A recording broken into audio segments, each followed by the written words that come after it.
in.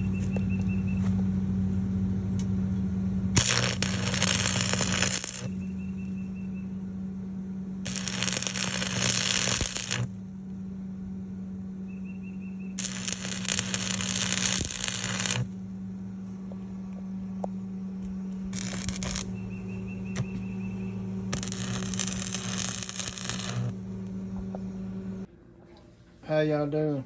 That's my dad welding on my disc to pull behind the four-wheeler, or side by side, you know, whatever you want to pull it behind, but it'll be getting pulled behind my four-wheeler. So he been working hard on that, and still got a few stuff to work out. We tried it out today.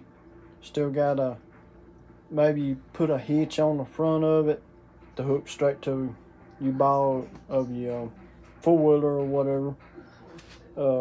We was gonna try to just put a pin in it, set it down on there, but it don't turn good like that. When you pull it with the four and you go turn, it's trying to slide instead of, you know, turning with the four-wheeler. So we're gonna put a hitch on it, so you just snap it down to the ball and then it'll swivel just like a trailer. But he's got it going on. Dad be welding the shit out of stuff for me. But y'all have a good, and I appreciate it. Hope y'all like this video.